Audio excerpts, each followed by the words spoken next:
Hi, welcome to today's video. My name's Paul. So this is a painting I did a few days ago.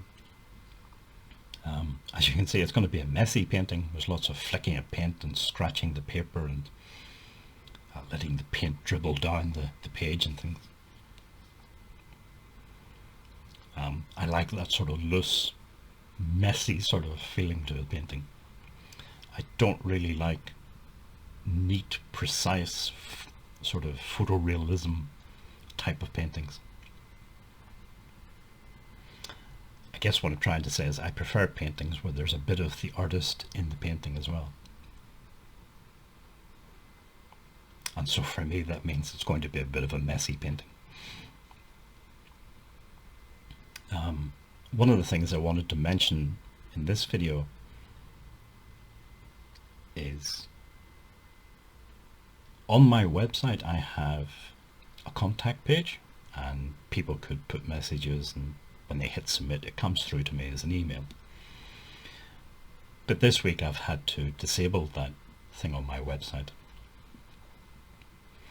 Over the last couple of years I've received one or two scam emails. Not that many, but one or two. But in the last week, I think it's been 3 or 4.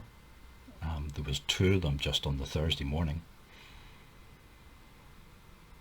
And I was getting really tired of these emails, so I sort of disabled that contact form on my website. I know that the emails are scams because, like I say, I've received, I don't know, maybe about 6 of them over the last couple of years. But when I look at them, they all have very similar structure. In some cases, almost identical word for word, including all of the spelling mistakes, the grammar errors, and the strange non-native like use of English. So each of these emails claims to be from a different person. For example, I don't know, Dave from Massachusetts or something. But it seems unlikely to me, or at least extremely unlikely, that 6 random people would produce emails that are almost identical, including all of these specific errors. It sort of suggests that it's all coming from the same person. And when I look at the IP address associated with the person who used the contact form on my website, it's the same IP address in each case. And it's not Dave from Massachusetts, it's somebody from Lagos in Nigeria. So, like I say, I know I'm 99.99% certain that these are not genuine emails or inquiries, they are scam emails.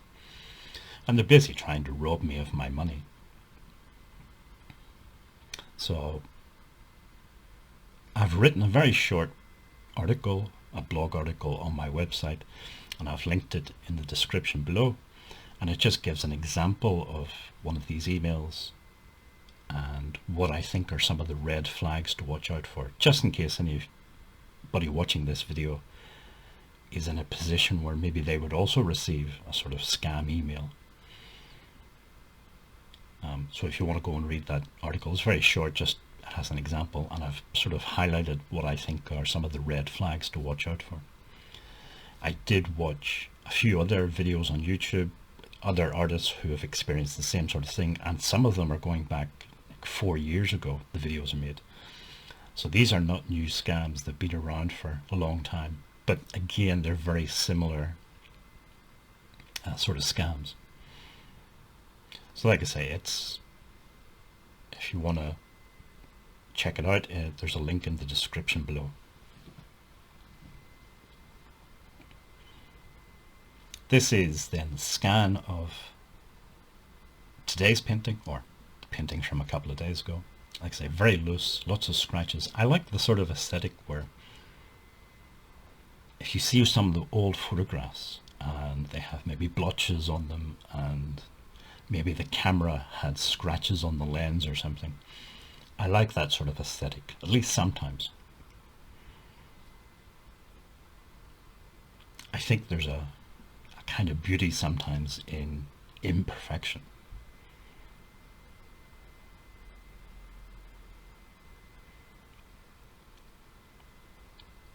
There's a word for that sort of thing in Japanese, and I can't remember the word. I'm forgetting most of the Japanese I used to know.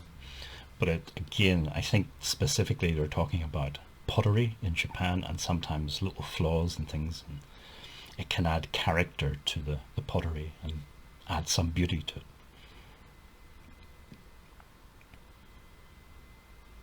Okay, well, I think I'm starting to ramble on now, so if you made it this far, thank you for watching the video, and hopefully see you in the next one.